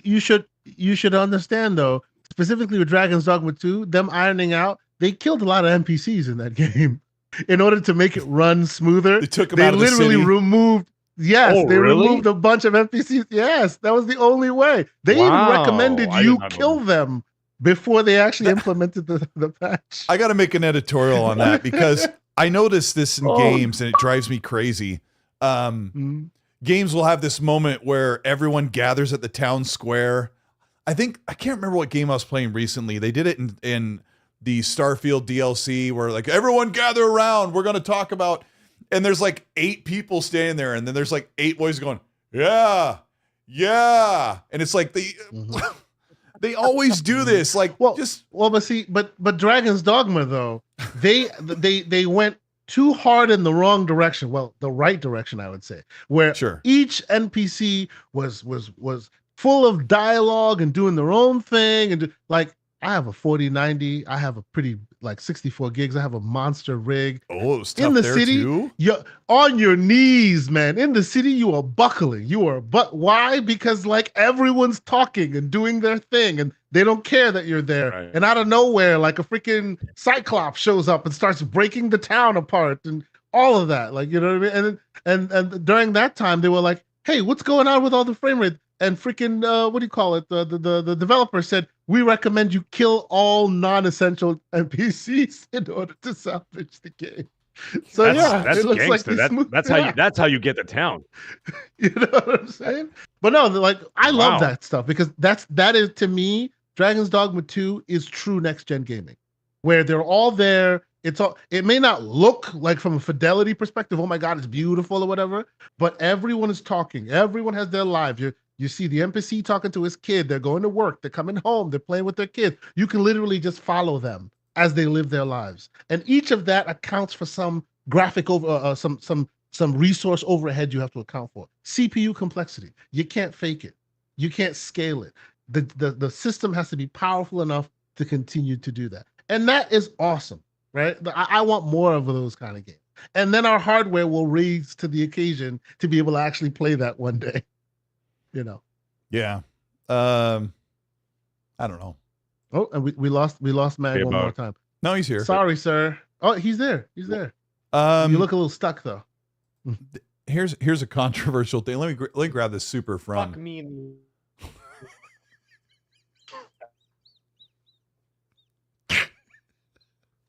I love Mag so much. Go ahead. Let me read this super chat from Game Seeker, my good friend Game Seeker, with the Canadian $40 super chat. Thank you so much. They're so generous. We really appreciate you. He says, have a good night. Good show, guys. And I think he's bouncing for the night. But yeah, we need to hook up and talk. And No, he's back. He's back. He's back, and he's better than ever. He was, and then he got stuck again. Damn it. It's not. What's going on? It's not that bad, man. What is wrong with Discord today? I don't know. I don't know. Maybe you were trying to talk, but it's maybe it is bad, but I don't know. Oh, how about this, Mag? Can you just turn off your camera and see if you bought still? Yeah. Let's try that. Let me go to what is he trying to do it and it's frozen again? That sucks. You know what? Yeah. Thumbs up for Mag for trying so hard to keep he's running the show on his PS5 Pro, Sofa King says. Oh wow. Yeah. All right. It's frozen again. Yeah, it's frozen even with the camera. It's good. What? Because go ahead. Yeah, keep talking. I want to see if it's absolute crap show going on tonight with this thing. So I'll keep the camera off at least and see what the hell's going on. Okay, well, it's fine. Whatever. I got to say that. Can you guys hear me at all? Or no? Yeah, we're good. We do. Yeah, we hear you. I was gonna say the last thing I was gonna say about that Pro before Discord decided to destroy everything was that to me the $700. I know a lot of people are pissed about it, whatever else, and I get it. But for me, it was not for what's already come out, or you know what I mean, like from like this point on and before. It's for what's coming afterwards, right? So the way I'm looking at it, I'm looking at like GTA 6. God willing, they do something above and beyond what you can get elsewhere. And then of course, whatever Sony's got first party for the next 4 years, 5 years, it's an investment in that respect. So I think a lot of people are looking at it going, oh, $700 for these games. And I'm like, yeah, but guys, it doesn't stop there. It's not like it stops there. Like Ghost of Yotei is coming out in like 4 or 5 months, hopefully. And then that's another one, right? You're going to get the best performance there. GTA 6, hopefully get the best performance there. And then whatever first parties they got going on. So that was another reason why I spent that money, is because I'm looking at it as an investment for the next 4 years. And then if Xbox releases something that's going to be the next best investment for the next 4 years or 5 years, then I will do that. And that's something that I've always done, and we're always going to do. This is what we do in this community, right? We do that as gamers. And people lucky enough to be able to afford all this stuff, with Kei Asante and even Everborn with, showing off his beautiful PC that he had. That actually, I think, Kei, didn't you help him with that, with the specs and all that? Beautiful PC he's got set up there and everything else. Danny Passion, I saw what you said earlier, by the way. I couldn't talk about it. But when you said you could play PC on a couch, I understand that. For me, it's the tinkering. I'm not into the tinkering. It even annoys me when I turn on one of these games for the PS5 Pro and it's giving me all these options. I actually get I'm like, come on, man, I don't want to answer all these questions. I just want to turn it on and play the game, right? Because it starts giving you all the options. Do you want ray tracing? What frames do you want? This and that, whatever. I don't want to tinker. So it's not really about the accessibility of a PC. It's just the fact that I'm not a tinkerer when it comes to gaming. I just want to turn it on, play the game, and then go to bed, whatever, right? So that's that. Anyway, that's my review. My review. I'm not giving any number or score. So far, from what I played, it's pretty impressive. But like I said, it's more of an investment for what's going to come the next 4 years. I'm going to come. Yeah, sorry. And that was it. Sorry, it was just that meme has been going on all week. Oh, of course it has. Has. Sorry. Carry on.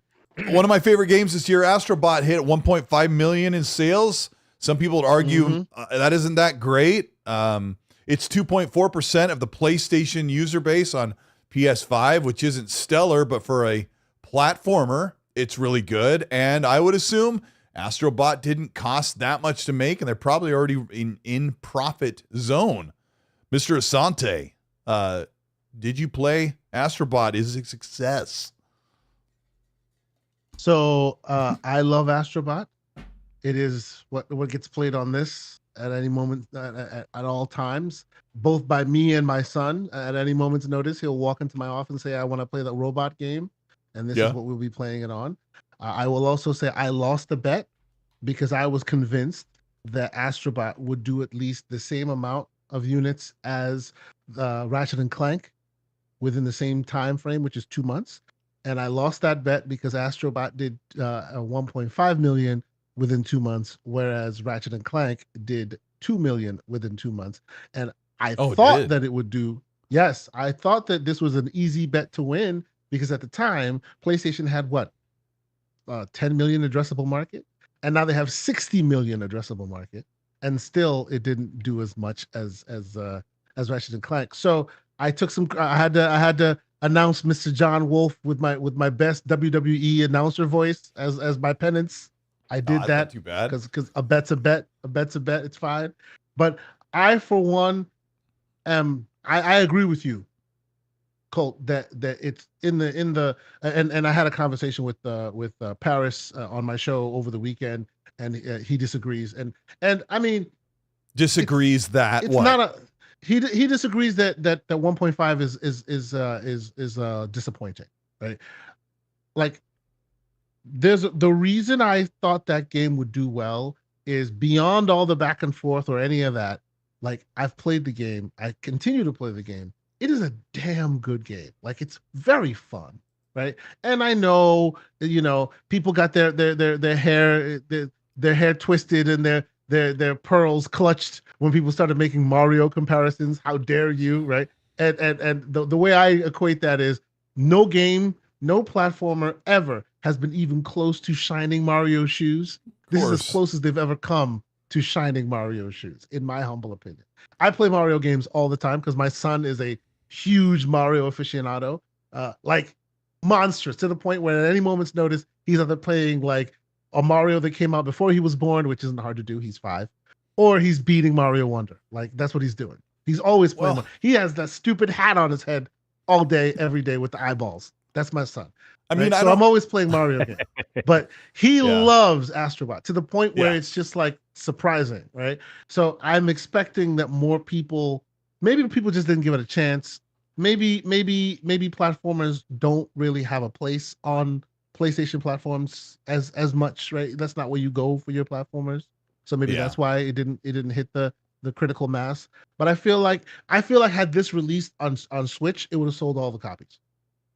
That's what I wanted to say, because that's what I mean when I say 2.4%, that I think that Astro Bot is arguably one of the best games they've had this entire generation. And I asked a friend, I said, what would be the best game? And he said, well, maybe God of War Ragnarok or Demon Souls. Yeah. And so I think if you're standing head and shoulders with God of War and Demon Souls as an Astro Bot, I don't understand why way more people on the PlayStation platform did not play this. I also don't understand why way more people didn't buy and play Sackboy Big Adventure, which I think is one of their top tier games that just got completely ignored. And maybe you're right, Kay. Maybe the PlayStation fanboy base is not interested in a platformer. And this is why I always say, you may want Banjo with all of the heartstrings that you can tug on, but I think Banjo would flop so hard and would be a waste of money. See, and I hope I'm wrong, but that's how I feel. And my pushback to you on that is, unlike PlayStation, Microsoft kind of cultivates diversity in their offerings. Like, even with Game Pass, right? Like, one thing, and like everybody talks about why they go to Game Pass. Some people go for AAAs, this and that. I go for diversity in content. Today it's a AAA banger. Tomorrow it's a platformer. The next day it's an indie, right? I feel like, at least on the Xbox side, they are, the name of the game of what their identity has become is a lot more about diversity.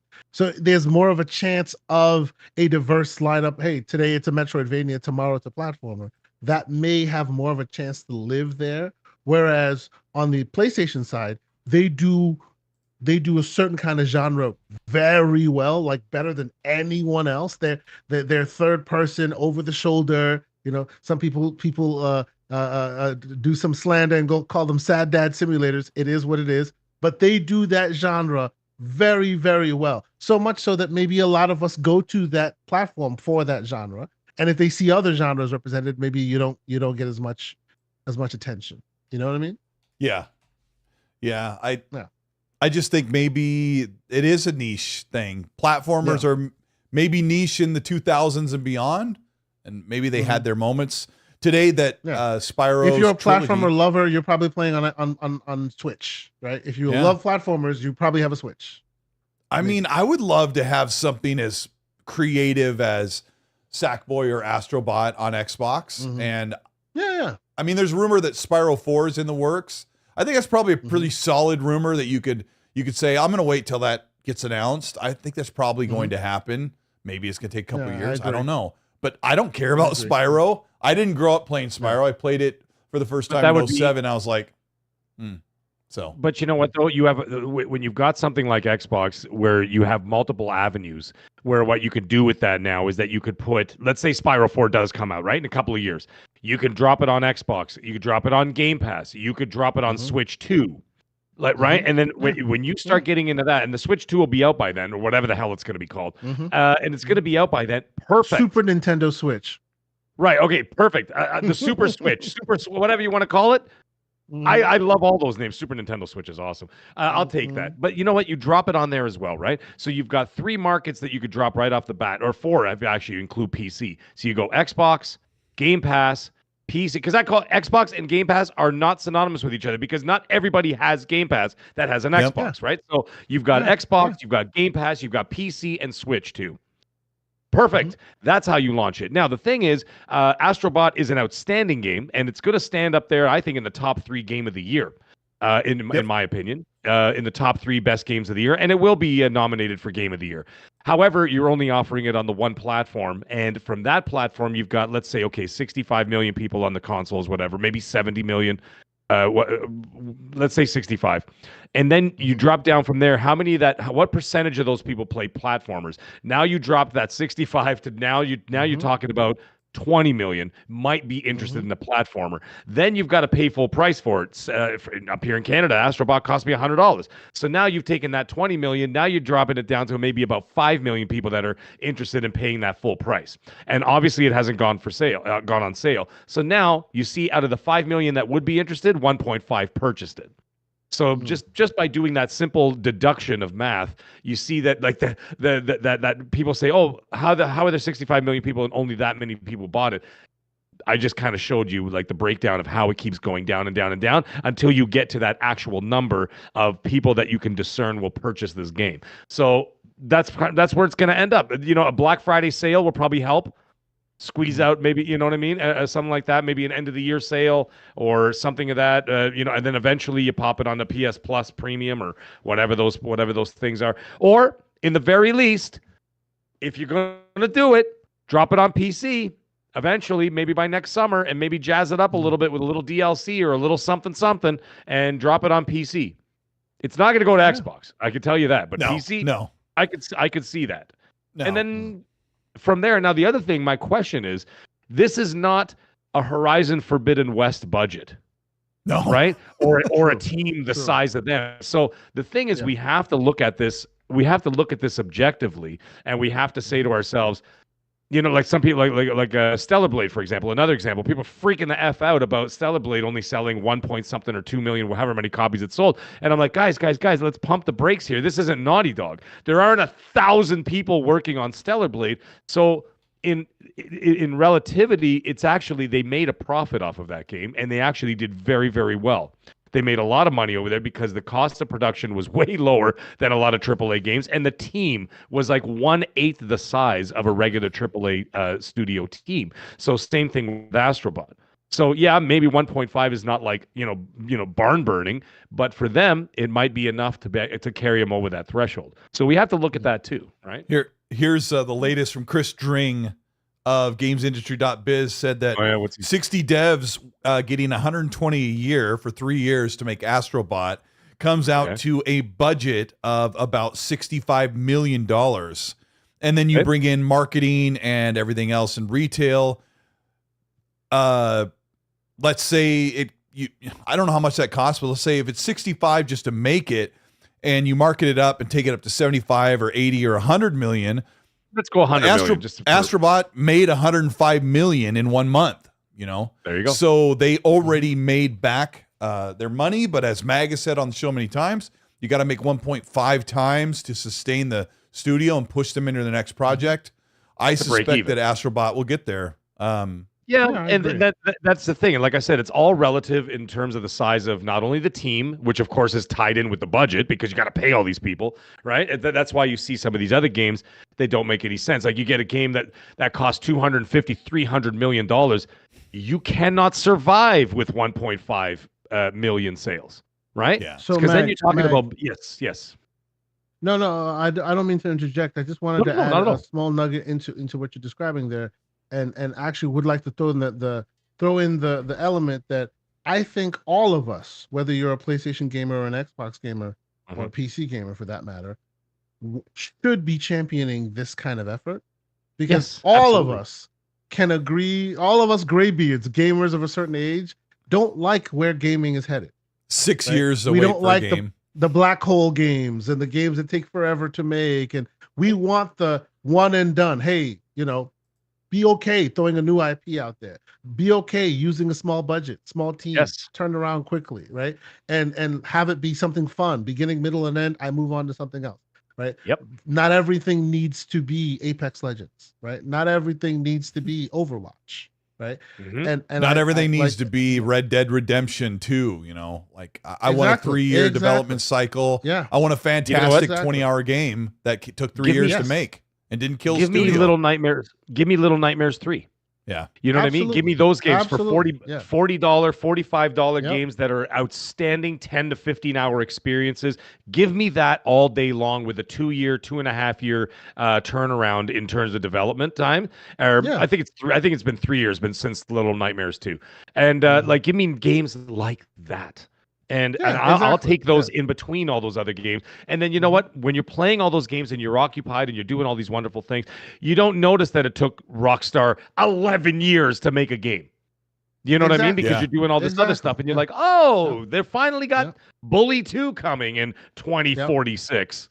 And this is why exactly why I'm saying everyone should be us, gamers of a certain stripe that remember where it all came from. We should all be unified in our excitement for games like this, because it counteracts that. It teaches the powers that be with the wallet that, hey, these kind of games also still have merit and can exist and can be good and financially viable for you. Because if all of these keep hitting the skids, they'll keep trying more Concords. Because Concord failed, but that's a dime a dozen. Lots of them fail, and then one of them hits and they make billions of dollars.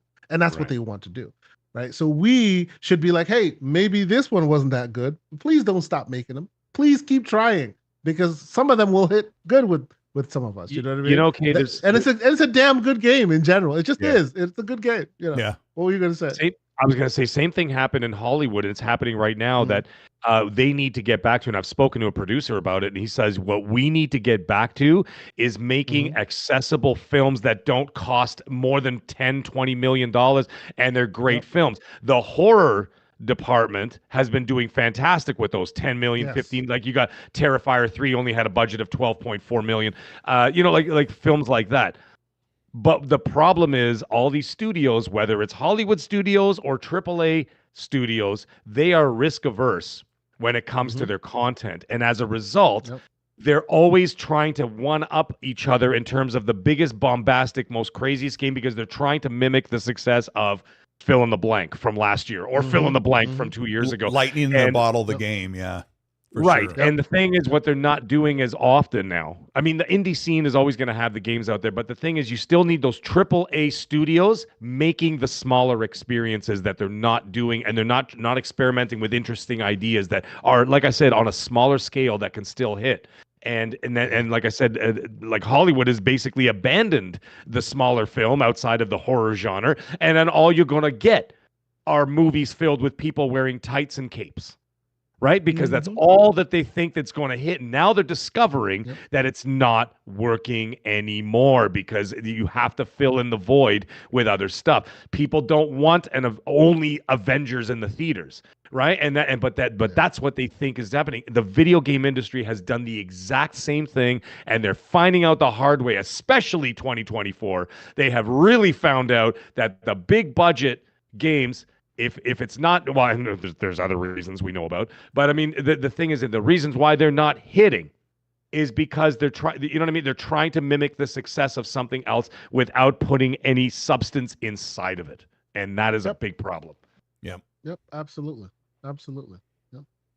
So I guess it's a success. Astro Bot is doing all right. It's going to make money. It's already making money. Yeah. So they'll do a sequel and, one day and it'll be amazing. And it's a great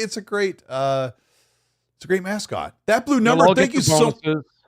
They'll all get bonuses and they'll all get their own suits to wear. Everybody will be happy. Yep. Yeah. That blue number. Thank you so much for the $5 super chat. Says Mag's Discord is the real star tonight. Yeah. You know what? It's obviously the last 20 minutes hasn't been a problem, but it was like really crapping out for like 15, 20 minutes there. Yeah.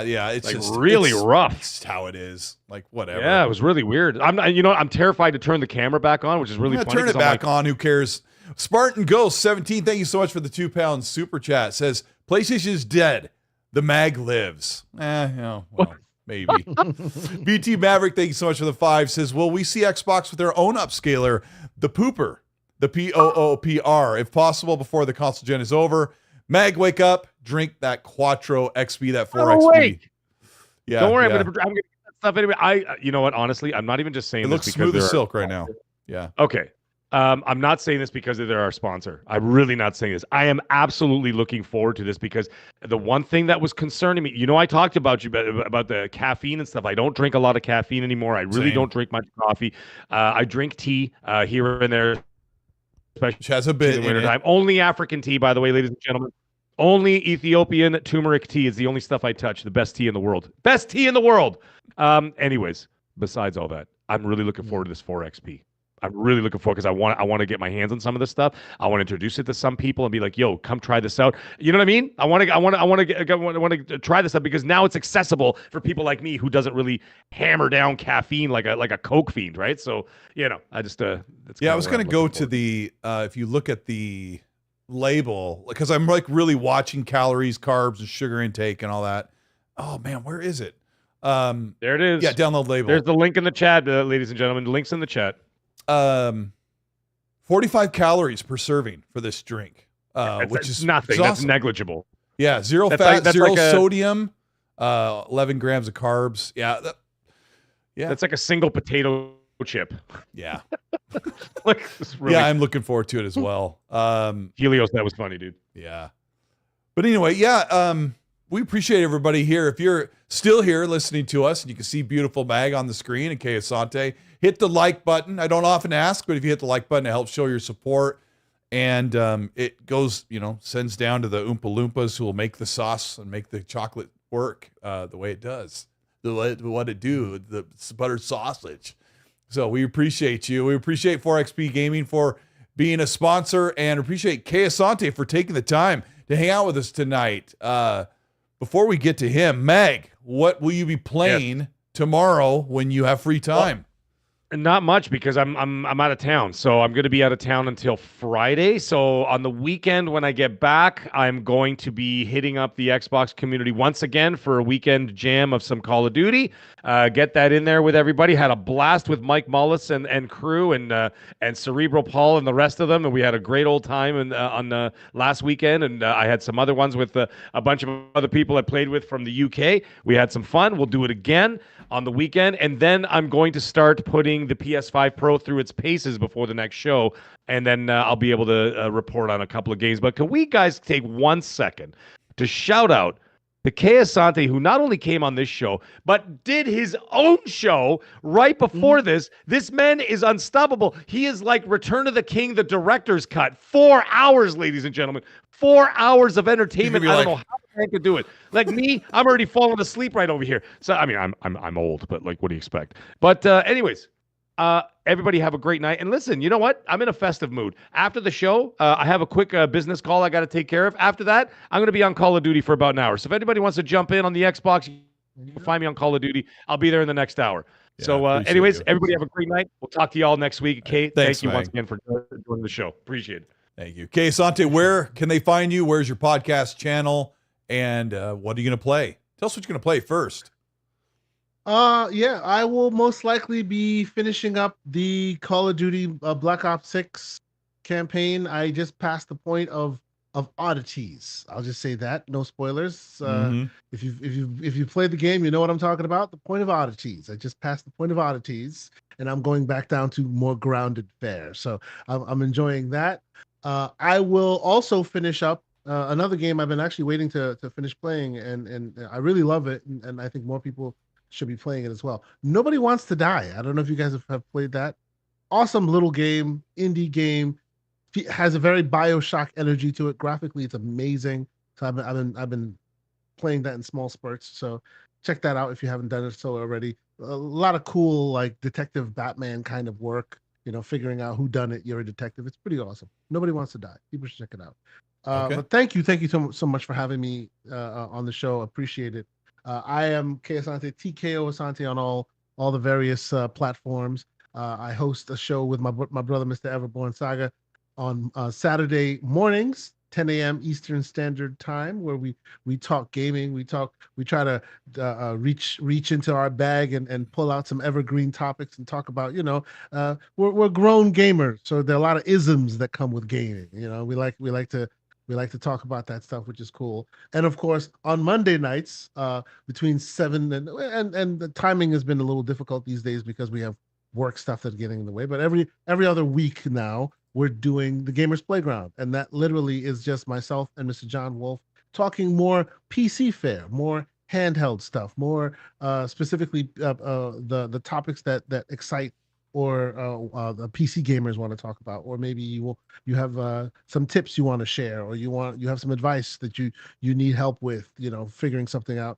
You come on the Gamers Playground, you talk to us, and we'll help you out. Very community driven. Trying to dismantle this idea of PCMR. As a like man, the idea that Mag facilitates on this show. Like, I don't want to do the tinkering.